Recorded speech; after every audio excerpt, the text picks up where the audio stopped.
إن الله وملائكته يصلون على النبي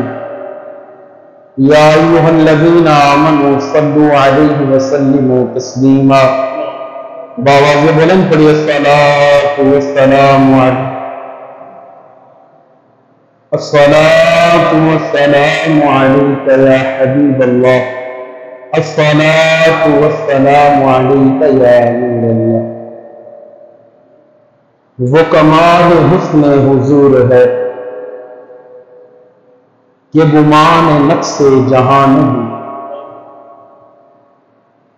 وہ کمال حسن حضور ہے کہ گمان نقص جہاں نہیں، وہی پھول خار سے دور ہے، وہی شمع ہے کہ دھواں نہیں، اور تیرے آگ یوں ہیں دبے لچے فصحاء عرب کے بڑے بڑے، تیرے آگ یوں ہیں دبے لچے فصحاء عرب کے بڑے بڑے، کوئی جان منہ میں زبان نہیں بلکہ جسم میں جان نہیں، اور بخدا خدا کا یہی ہے در، بخدا خدا کا یہی ہے در سے مراد در مصطفیٰ، بخدا خدا کا یہی ہے در، نہیں اور کوئی مفر مکر جو وہاں سے ہو، جو وہاں سے ہو، یہی آتے ہو، جو یہاں نہیں وہ وہاں نہیں، جو وہاں سے ہو، وہاں بارگاہ خدا، جو چاہتا ہے کہ بارگاہ خدا میں مقبولیت ہے، میرے امام فرماتے ہیں خدا کا در کیا ہے، میرے رب کا پتہ کیا ہے، بخدا، خدا کی قسم، بخدا خدا کا یہی ہے در، رب کا پتہ لینا ہے تو پھر مدینے جاؤ، بارگاہ مصطفیٰ میرے نبی کا پتہ ہے، بخدا خدا کا یہی ہے در، نہیں اور کوئی مفر مکر،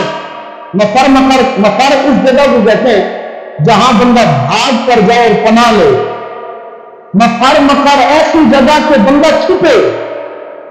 ہے جی بندہ چھپے، تو کہا بخدا خدا کا یہی ہے در، نہیں اور کوئی مفر مکر جو وہاں سے ہو یہی آتے ہو، کیونکہ جو یہاں نہیں وہ وہاں نہیں۔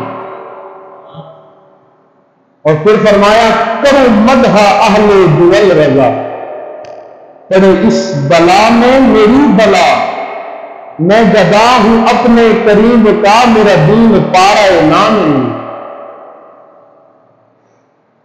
کرو مدح اہل دول رضا، پڑھے اس بلا میں میری بلا۔ اعلیٰ حضرت عظیم البرکت کے پاس میں وضاحت اس لیے کر رہا تھا کہ آج آپ کو اس شعر کی سمجھ آئے کہ اعلیٰ حضرت کیا کہہ رہے ہیں، کرو مدح اہل دول رضا، پڑھے اس بلا میں میری بلا۔ اعلیٰ حضرت کے پاس ایک ریاست ہے انڈیا میں جسے نان پارا کہتے ہیں، نان پارا، وہاں کا جو بادشاہ تھا اس کے خادم غلام اعلیٰ حضرت کے پاس ہے، انہوں نے کہا جی آپ پائے تو شاعر ہیں، شاعری میں آپ کا مقابلہ کوئی نہیں، آپ ہمارے بادشاہ کی شان میں قصیدہ لکھ دیں، ہمارا بادشاہ آپ کو انعام سے نوازے گا، مال دولت دے گا، آپ صرف ایک قصیدہ ہمارے بادشاہ کی شان میں لکھ دیں۔ اعلیٰ حضرت عظیم البرکت نے قلم اٹھایا، قلم اٹھایا، سامنے والوں نے سوچا کہ اعلیٰ حضرت نان پارا کے بادشاہ کی شان میں قصیدہ لکھ رہے ہیں۔ اچھا نان پارا یہ فارسی کا لفظ ہے، نان کہتے ہیں روٹی کو، پارا کہتے ہیں ٹکڑے کو، نان پارا ٹکڑے اور روٹی کا ٹکڑا۔ اعلیٰ حضرت نے قلم اٹھایا، ان کا خیال کا بادشاہ کی قصیدہ بھی لکھ دیں گے، پر میرے امام کا قلم چلا، وہ کمال حسن حضور ہے، وہ کمال حسن حضور ہے کہ گمان نقص جہاں نہیں، وہی پھول خار سے دور ہے، وہی شمع ہے کہ دھواں نہیں۔ یہ سارا قصیدہ لکھ کر انہوں نے جواب دیا، فرمایا کرم مدح اہل دل رضا، میں بادشاہوں کی تعریف لکھوں؟ مدح کہتے تعریف کو، کرم مدح اہل دل رضا، پڑے اس بلا میں میری بلا، اور میں گدا ہوں اپنے کریم کا، میں گدا ہوں اپنے کریم کا، میرا دین پارا نہ نہیں۔ کیا سمجھتے ہیں میں دین روٹی کے ٹکڑے کے لیے بیچ دوں گا، یا میں نام پارا بادشاہ کی شان میں قصیدے لکھوں گا؟ نہیں،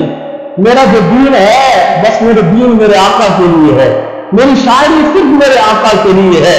کرو مدح اہل دل رضا، پڑے اس بلا میں میری بلا، میں گدا ہوں اپنے کریم کا، میرا دین پارا نہ